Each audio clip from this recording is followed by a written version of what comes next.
যে খবরে নজর রাখবো 24 ও 25 মার্চ হচ্ছে না ব্যাংক ধর্মঘট, আপাতত স্থগিত থাকছে ব্যাংক ধর্মঘট। এপ্রিলের তৃতীয় সপ্তাহের বৈঠকের পরেই এমন সিদ্ধান্ত নেওয়া হয়েছে।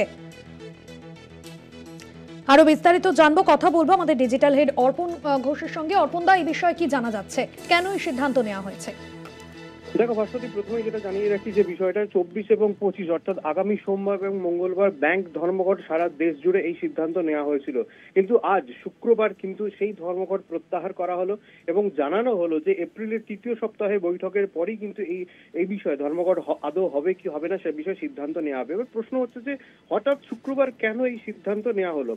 যেটা জানানো হয়েছে ইউএফবিইউ তরফ থেকে যে আজকে কেন্দ্রীয় অর্থমন্ত্রক এবং ইন্ডিয়ান ব্যাংক অ্যাসোসিয়েশনের একটি বৈঠক ছিল।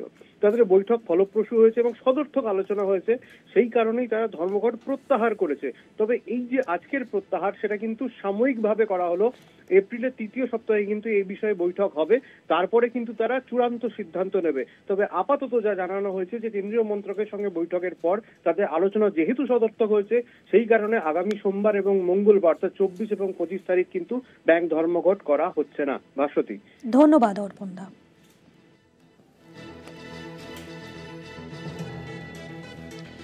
24 ও 25 মার্চ হচ্ছে না ব্যাংক ধর্মঘট, আপাতত স্থগিত ব্যাংক ধর্মঘট। এপ্রিলের তৃতীয় সপ্তাহের বৈঠকের পরে এই সিদ্ধান্ত নেওয়া হয়েছে, আপাতত স্থগিত রাখা হয়েছে ব্যাংক ধর্মঘট।